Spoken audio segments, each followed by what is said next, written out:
কুরবানির সাথে আকিকা দেওয়া যাবে কিনা। এক্ষেত্রে আমরা উত্তরে বলবো যে কুরবানি এবং আকিকা আপনাদের খেয়াল রাখতে হবে যে ভিন্ন দুটি ইবাদত।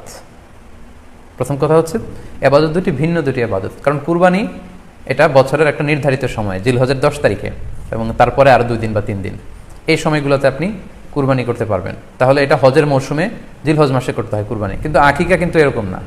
আকিকাটা যে কোনো মাসে হতে পারে।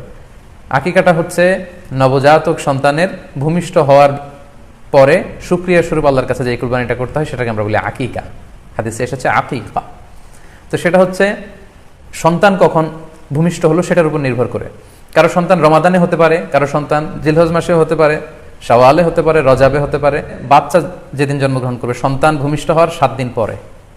তাহলে ভিন্ন দুইটা ইবাদত, দুই সময়ের ইবাদত। নাম্বার 2, আকিকার ক্ষেত্রে আল্লাহ রাসূল সাল্লাল্লাহু আলাইহি ওয়াসাল্লাম বলেছে আনিল গুলামি শাতান ওয়া আনিল জারিয়াতি শাত, অর্থাৎ ছেলে হলে 2টি ছাগল দিয়ে আকিকা করো, এবং যদি মেয়ে হয় তাহলে 1টি ছাগল দিয়ে আকিকা করো। তো সেক্ষেত্রে কুরবানিতে কিন্তু এরকম বিধান নেই। কুরবানিতে কিন্তু 1টি ছাগল দিয়ে আপনি কুরবানি করলে কুরবানি হয়ে যাচ্ছে, সেখানে 2টি ছাগল দেওয়া লাগবে এমন কোনো কথা নেই। তো এভাবে আমরা বুঝতে পারতেছি, খুবই স্পষ্টত কমন সেন্স খাটালেও আমরা বুঝতে পারতেছি, এবং আল্লাহ রাসূল সাল্লাল্লাহু আলাইহি ওয়াসাল্লামের ভাষ্যগুলো অনুসারে আমরা বুঝতে পারছি দুই ধরনের ইবাদত। যদিও এই 2 ইবাদতে কিছুটা মিল আছে, কিন্তু 2 সময়ের ইবাদত, আলাদা 2টি উপলক্ষ, 2টার আলাদা নির্ধারিত সময় রয়েছে। যেমন আকিকার ক্ষেত্রে সুন্নাহ হচ্ছে বাচ্চা যেদিন জন্মগ্রহণ করবে তার 7ম দিন শেষে 7 দিন পরে আপনি আকিকা করবেন। আল্লাহ রাসূল সাল্লাল্লাহু আলাইহি ওয়াসাল্লাম বলেছেন কুল্লু গুলামিন মুরতাহানুন বিআকিকাতিহি তুযবাহু আনহু ইয়াওমা সাবিহি, প্রত্যেক সন্তানের আকিকা দিতে হয় তার 7ম দিনে, ওয়া ইউহলাকু ওয়া ইউসাম্মা, এবং 7ম দিনে মাথার চুল ফেলে দিতে হয়, তার সুন্দর একটি নাম রাখতে হয়। তাহলে আকিকার বিধান হচ্ছে সম্মানিত শুধু সন্তান জন্মগ্রহণ করার 7 দিন পরে। আমরা বুঝতে পারলাম আল্লাহ রাসূল সাল্লাল্লাহু আলাইহি ওয়াসাল্লামের ভাষ্য অনুযায়ী, কথা অনুযায়ী, কওল অনুযায়ী। এবার যদি আমরা আল্লাহ রাসূল সাল্লাল্লাহু আলাইহি ওয়াসাল্লামের আমল দেখি, ওনার ব্যক্তিগত আমল কি ছিল, সেক্ষেত্রে আমরা সহিহ ইবনে হিব্বানের একটি হাদিস উল্লেখ করব, যেটিকে ইবনে হাজার আল আসকালানী উনি ওনার ফাথুল বারিতে সহিহ হিসেবে উল্লেখ করেছেন। আয়েশা রাদিয়াল্লাহু তাআলা আনহার বর্ণনা, তিনি বলেন যে আক্কা রাসূলুল্লাহ সাল্লাল্লাহু আলাইহি ওয়াসাল্লাম আনিল হাসানি ওয়াল হুসাইনি ইয়াউমা সাবিঈ ওয়া সাম্মাহুমা। আল্লাহ রাসূল সাল্লাল্লাহু আলাইহি ওয়াসাল্লাম নিজে ওনার দৌহিত্র অর্থাৎ ওনার নাতি হাসান এবং হুসাইনের আকিকা নিজে করেছেন 7ম দিনে, এবং 7ম দিনে তাদের নাম রেখেছেন। একজনের নাম রেখেছেন হাসান, আরেকজনের নাম হুসাইন। অর্থাৎ হাসান রাদিয়াল্লাহু আগে জন্মগ্রহণ করেছিলেন, ওনার চেয়ে ছোট ছিল হোসেন, উনি পরে জন্মগ্রহণ করেছেন। তো ওনাদের জন্মের পরে 7 দিন পরে আল্লাহ রাসূল সাল্লাল্লাহু আলাইহি ওয়াসাল্লাম ওনাদের আকিকা দিয়েছিলেন, এবং 7ম দিনে উনি আকিকাও দিয়েছেন এবং তাদের নামও রেখেছেন। তাহলে আল্লাহ রাসূল সাল্লাল্লাহু আলাইহি ওয়াসাল্লামের কওলি হাদিস, ওনার ভাষ্য মতে আমরা জানলাম উনি বলেছেন 7ম দিনে আকিকা দিতে হয়, এবং ওনার ব্যক্তিগত আমল থেকে আমরা জানতে পারলাম যে উনি ওনার 2 নাতির আকিকা দিয়েছেন 7ম দিনে এবং নাম রেখেছেন।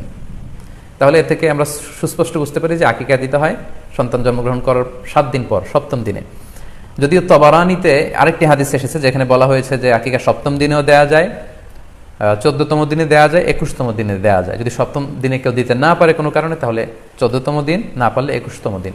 তাহলে সুস্পষ্টভাবে উল্লেখ আছে যে আকিকার সময়সীমা 7ম দিনের কথা আমাদেরকে বলা হয়েছে। তো সেক্ষেত্রে আপনার সন্তান জন্মগ্রহণ করলে আপনি শুকরিয়া স্বরূপ কুরবানি করবেন, আত্মীয় স্বজনকে খাওয়াবেন, আকিকার গোশত নিজেরাও খাবেন।